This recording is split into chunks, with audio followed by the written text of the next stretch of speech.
After 63 days, India reports less than 1 lakh daily cases with 86,000 new infections. Daily positivity rate reduces to 4.62%. 23 crore 61 lakh doses administered so far. Prime Minister Narendra Modi announced his centre's decision to provide free vaccines to states to inoculate all Indian citizens above 18. States ease restrictions. A second wave weakens. Rajasthan to start unlock process from today. Markets and shops to remain open till 4 p.m. Weekend curfew still in force. Kerala eases restrictions with extension of partial lockdown till 16 June. Punjab also allows shops to reopen. Private offices to function with 50% staff.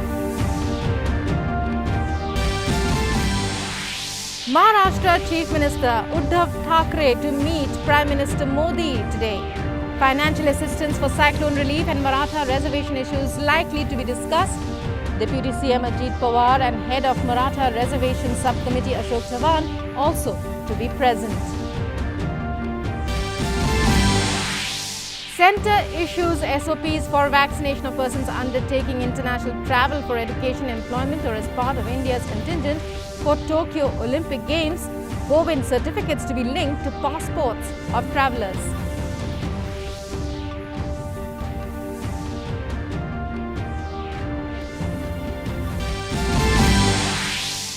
Mali strongman Colonel Assimi Goita sworn in as transitional president of the country following his second coup in less than a year.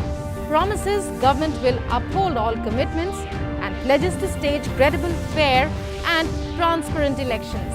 Appoints political veteran Chokwel Maiga as transitional Prime Minister. BCCI announces team for one-day in T20 series against Sri Lanka. T20 series to start from 21st July. Rahul Dravid to be coach for Indian team.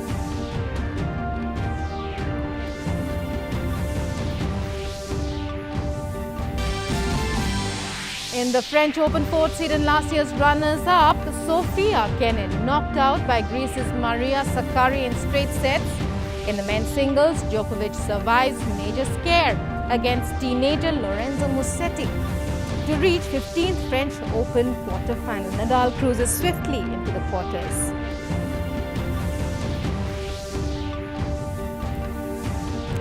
Hello and welcome to this edition of the news. I'm Rukma. In our top story, India continues to witness a decline in new daily COVID cases as we registered less than 1 lakh daily new cases after nearly 63 days. New cases reported in the last 24 hours stand at 86,498, which is the lowest in 66 days. Our active caseload has further declined to 13,03,702. Active cases have decreased by 97,907 in the past 24 hours. The recoveries continue to outnumber daily new cases for the 26th consecutive day. In 24 hours, 1,82,282 patients have recovered in the past 24 hours. As many as 2,73,41,462 patients recovered across the country. The recovery rate increases to 94.29%. Weekly positivity rate currently stands at 5.94%. The daily positivity rate stands at 4.62%, which is less than 10% for 15 consecutive days. Under the nationwide vaccination drive, we continue to inoculate our population against COVID-19. Prime Minister, in his address to the nation on Monday, said that the Government of India will provide free vaccines to all citizens above 18. He also said the Pradhan Mantri Garib Kalyan Anna Yojana will be extended till Deepavali. So far, more than 23 crore 61 lakh 98,000 doses of COVID vaccines have been administered in the country, of which more than 18 crore 95 lakh 95,000 have received their first dose, while 4 crore 66 lakh 2,000 have received both the doses. In the past 24 hours, over 33 lakh 64,000 vaccine doses have been administered. More than 30 lakh 38,000 received their first dose of COVID-19 in the past 24 hours, while over 3 lakh 26,000 have received their second dose.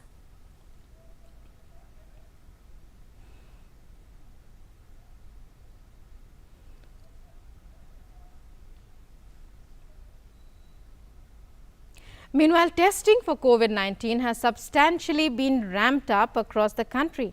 According to the ICMR, 18,73,485 samples were tested for COVID-19 yesterday.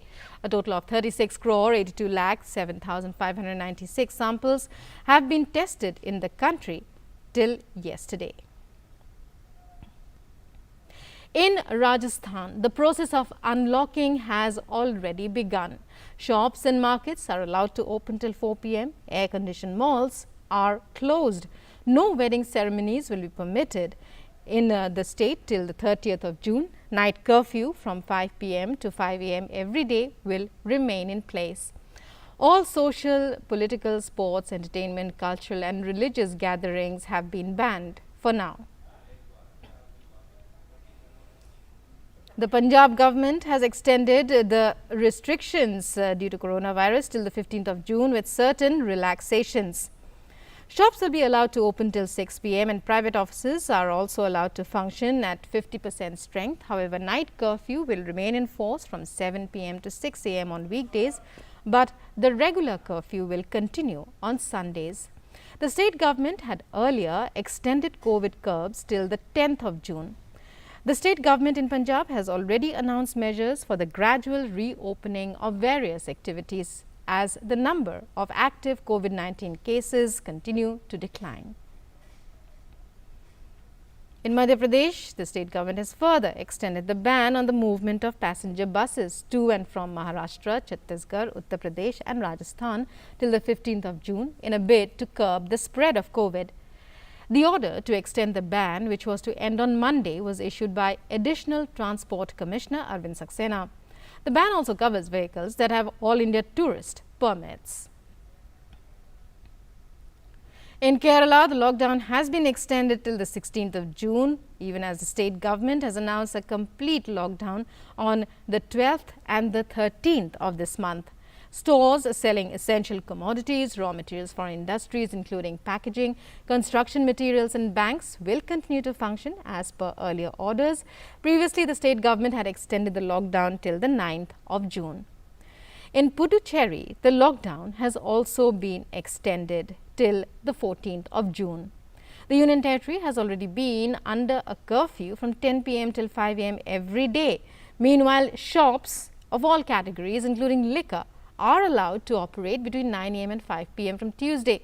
Meanwhile, Class 12 board exams have also been cancelled in the Union Territory in view of the prevailing COVID situation. The Puducherry State Executive Committee extended the lockdown by easing certain restrictions under the Disaster Management Act 2005 as the Union Territory is seeing a steep fall in the number of new coronavirus cases. In Bihar, 24 hours vaccination began from today at selected centers of the state. Health Minister Mangal Pandey said that vaccination will be taking place at 2 places in Patna and Sadar hospitals in each district. Online and on-spot registration will be available at the vaccination centers. People from the age group of 18 to 44 can book slots and register from 9 a.m. to 5 p.m. every day. Over 1 crore 12 lakh people, 27,000 have been vaccinated in the state so far. Of them, 20 lakh 25 are from the age group of 18 to 44. Meanwhile, the state's recovery rate has risen to over 98%, while the test positivity rate has declined to below 1% and is now 0.76%. The centre has issued SOPs for vaccination of persons undertaking international travel for either educational, employment opportunities or are a part of India's contingent for the Tokyo Olympics 2021. In a constant endeavour to streamline the vaccination process, the Union Health Ministry has written to states and union territories to facilitate vaccination of such persons who are undertaking international travel on a priority basis. The ministry has issued SOPs in this regard, which have been conveyed to the states and union territories. Further, they have been advised to immediately implement the SOPs. For persons travelling overseas, vaccination can also be availed through passport, which is one of the permissible ID documents as per the current guidelines. The passport number will be printed on the certificate. However, the details of the photo ID card used for vaccination will be printed in the vaccination certificate for beneficiaries whose passport was not used at the time of administration of the first dose. Further, the competent authority may issue another certificate linking the vaccination certificate with the passport number of the beneficiary. This facility will be available to those who need to undertake international travel for these specified purposes in the period up to 31st August 2021. A delegation of the Maharashtra government led by Chief Minister Uddhav Thackeray and Deputy Chief Minister Ajit Pawar will call on Prime Minister Narendra Modi in New Delhi today. Discussions are likely to center on Maratha and other backward classes reservation and relief for Cyclone Taukte. NCP Chief Sharad Pawar met Uddhav Thackeray last evening and talked about many issues including Maratha reservation. Apart from Chief Minister Thackeray, Deputy Chief Minister Ajit Pawar and Maratha Reservation Subcommittee President Ashok Chavan will also be present in the meeting with the Prime Minister. More than a month ago, the Supreme Court had quashed the law and ruled that the Maratha community cannot be declared as either educationally or socially backward. Union Environment Minister Prakash Javadekar will launch a 2-month-long awareness campaign on the topic of plastic waste management and elimination of identified single-use plastics items on World Oceans Day today. In a tweet, the Union Minister said, and I quote, "Plastic litter has adverse impact not only on the terrestrial but aquatic ecosystems also." Today on World Oceans Day, we'll be launching a 2-month-long awareness campaign on the topic of plastic waste management and elimination of identified single-use plastic items.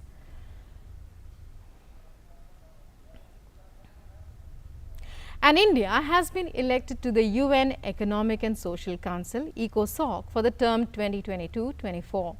The ECOSOC is at the center of the UN development system and brings together people and issues to promote collective action for a sustainable world. Earlier in April this year, India was elected to 3 key bodies of the UN ECOSOC. These bodies are the Commission on Crime Prevention and Criminal Justice, Executive Board of UN Women and Executive Board of the World Food Programme. Ambassador of India to the United Nations, T.S. Tirumurthy, thanked all member states of the United Nations for their vote of confidence in India for the Economic and Social Council. The Union Territory of Jammu and Kashmir has announced summer vacations from 8th June to 25th of July for summer zone educational institutions of Jammu Division. All government educational institutions, including recognized private schools up to 12th standard, will observe summer vacations. Meanwhile, online interaction of teaching faculty with students will be held at least once in a week.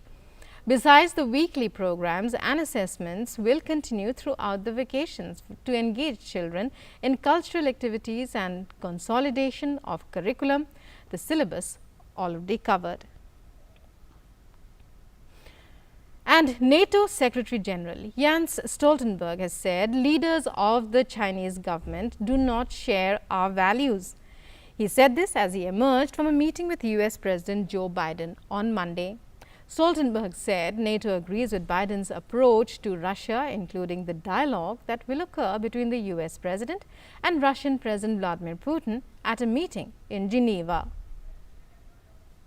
China will soon have the biggest economy in the world. They already have the second largest defense budget, the biggest navy. They are investing heavily in advanced military capabilities, and they don't share our values. We see that in the way they crack down on democratic protests in Hong Kong, how they deal with minorities, the Uyghurs, and how they coerce neighbors and how they threaten Taiwan. So we need to stand up for the rules-based international order. And we need to work more closely with partners, including in the Asia Pacific, Australia, New Zealand, South Korea and Japan. US investigators have said that they recovered some $2.3 million worth of cryptocurrency ransomware paid by Colonial Pipeline Company in a crackdown on hackers who launched the most disruptive U.S. cyber attack on record. The attack had led to a shutdown of the key East Coast pipeline last month. Deputy Attorney General Lisa Monaco said that investigators have seized 63.7 bitcoins, now valued at about $2.3 million, paid by Colonial after last month's hack of its systems that led to massive shortages at U.S. East Coast gas stations. The Department of Justice has found and recaptured the majority of the ransom Colonial paid to the dark side network in the wake of last month's ransomware attack. Today, we turned the tables on DarkSide by going after the entire ecosystem that fuels ransomware and digital extortion attacks, including criminal proceeds in the form of digital currency. We will continue to use all of our tools and all of our resources to increase the cost and the consequences of ransomware attacks and other cyber-enabled attacks.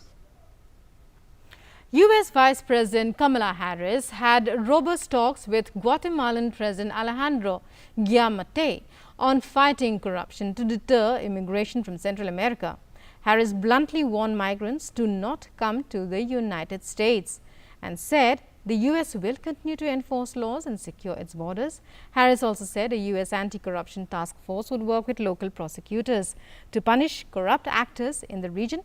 Meanwhile, the Biden administration also unveiled details of another task force of prosecutors to combat human smuggling in Central America and Mexico. Israel's legislature is all set to vote on approving a new government, poised to unseat Prime Minister Benjamin Netanyahu within a week.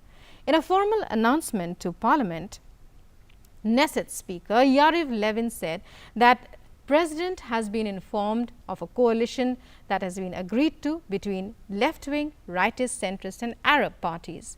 He also said that under a time frame set by law, a vote to approve it would be held by June 14th. Israel will head to its fifth elections in less than 2 years if the Lapid-Bennett government fails to secure a majority in parliament after an inconclusive ballot on the 23rd of March capped by their coalition agreement. And Mexican President Andres Manuel Lopez Obrador has vowed to double down on helping the poor after a midterm election. Sunday's elections have put Lopez Obrador's ruling coalition on course to win between 265 and 292 of the 500 lower house seats. Lopez Obrador has said he is committed to doing more for the poor and thanked voters for ensuring his political project would still have a majority in the lower house. However, the lower house losses are likely to curb his scope to pursue constitutional changes to bolster his drive to tighten state control of the energy sector. Mexicans turned out in large numbers, not seen in recent midterms, with a participation hitting 51%. The country also selected governors in 15 states and elected hundreds of mayors and local legislators. And in international news, let's take a look at COVID updates from across the world. As the world continues to battle the pandemic, so far more than 17 crore 43 lakh have tested positive. As many as 15 crore 76 lakh patients have recovered. The deadly virus has claimed the lives of 37 lakh 51,000 people worldwide. The United States continues to register the maximum number of COVID-19 cases in the world. More than 3 crore 42 lakh people have tested positive for coronavirus in the country, while the deaths so far due to the virus in the US have surged past 6 lakh 12,000. A report on the origins of COVID-19 by a US government national lab has concluded that the hypothesis claiming the virus leaked from a Chinese lab in Wuhan is plausible and deserves further investigation. The report also said that the study was prepared in May 2020 by the Lawrence Livermore National Lab in California and was referred by the State Department when it conducted an inquiry into the pandemic's origins during the final months of the Trump administration. Lawrence Livermore's assessment drew on genomic analysis of the COVID-19 virus. President Joe Biden said last month he had ordered aides to find answers to the origin of the virus. Australia's Victoria state authorities say that plans to ease COVID restrictions in Melbourne remain on track as new cases fell on Tuesday. The lockdown was extended in Melbourne until June 10th, while some restrictions were relaxed in other regions in the state. Australia's second most populous state, Victoria, was plunged into a snap one-week hard lockdown on May 27th to contain a virus outbreak. 2 new locally acquired cases, both linked to existing clusters, were reported on Tuesday, down from 11 a day earlier. Australia has fared better than many other developed countries in containing COVID-19, largely with snap lockdowns, regional border restrictions and tough social distancing rules. It has reported just under 30,200 cases and 910 deaths since the pandemic began. And the schedule, moving on to other news stories in sports news, the schedule for the 3-match ODI series and 3-match T20 series between India and Sri Lanka has been confirmed. The 3 one-dayers will be played on July 13th, 16th and 18th, while the T20 series will commence on July 21st, and the next 2 matches will be played on July 23rd and the 25th. None of India's players who are a part of the travelling group for the World Test Championship final and the England Test series will be part of the Sri Lanka series. Former India skipper and current National Cricket Academy head Rahul Dravid will coach the Indian limited overs team that will play a 6-game series against Sri Lanka in July. BCCI is yet to announce the squad for the much anticipated series. In tennis, in the French Open, Novak Djokovic survived a major scare from teenager Lorenzo Musetti to reach the quarterfinals of the Grand Slam and stay on course to become the first man in over 50 years to win all 4 Grand Slams twice. The world number 1 dropped the first 2 sets, then comfortably levelled before the 19-year-old Italian retired in the final set. Djokovic will now face Italian 9 seed Matteo Berrettini next. Meanwhile, Rafael Nadal also made the last 8, beating Yannick Sinner 7-5, 6-3, 6-0. The 13-time French Open champion recovered from an opening set wobble in which he twice dropped serve to trail 5-3 to comfortably see off the Italian 18 seed and extend his winning run in Paris to 35 sets.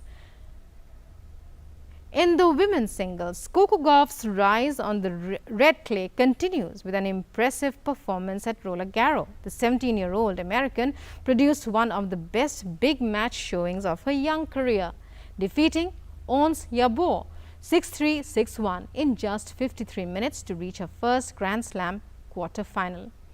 In the last 8, Gauff will face Czech player Barbara Krejcikova, the world number 33, who halted the revival of Sloane Stephens with a thorough 6-2, 6-0 win. In another women's singles match, American Sofia Kenin lost in the 4th round to Maria Sakkari of Greece 6-1, 6-3. Kenin was the runner-up at Roland Garros last October and was seeking her second major title. Sakkari, seeded 17th, advanced to her first career Grand Slam quarterfinal and earned her 6th win against a top 20 player this year. Kenin lost serve 6 times and had 32 unforced errors to 15 for the steady Sakkari.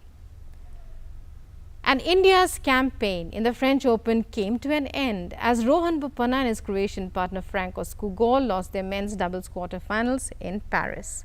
The 41-year-old Bopanna and Skugor went down 5-7, 3-6 to the Spanish duo of Pablo Andujar and Pedro Martinez in a match that lasted 1 hour and 17 minutes. The unseeded Indo-Croat pairing had received a walkover in the pre-quarters. And in football, India defeated Bangladesh 2-0 in the FIFA World Cup qualifier thanks to goals from skipper Sunil Chhetri at the Jassim bin Hamad Stadium in Doha. After a goalless first half, Chhetri struck in the 79th minute and stoppage time to give India the crucial 3 points. India are already out of contention for a berth in next year's World Cup but remain in the reckoning for a place in the AFC 2023 Asia Cup. Igor Stimach's men now have 6 points from 7 matches in Group E and have jumped to third place ahead of Afghanistan. It was also India's first World Cup qualifier win in 6 years. India have moved to 6 points from 7 matches, while Bangladesh are at 2 points from 7 matches. India next play Afghanistan in their last Group League match on the 15th of June. And the Indian women's archery team, led by former world number 1 Deepika Kumari, reached Paris on Monday to compete in the final Olympic qualification event on June 20th. The women's trio, also featuring Ankita Bhakat and Komalika Bari, will have to finish in the top 3 to make the last available berth for the Tokyo Olympics, which opens on the 23rd of July. While the men's team has secured the Olympic berth during the 2019 World Championships, India so far has an individual quota among women achieved by Deepika at the Continental Qualifiers in Bangkok 2 years ago. An Indian judoka, Sushila Devi, has provisionally qualified for the Tokyo Olympics, claiming the continental quota. But the confirmation will come only after the final list of qualifiers is released on the 28th of June.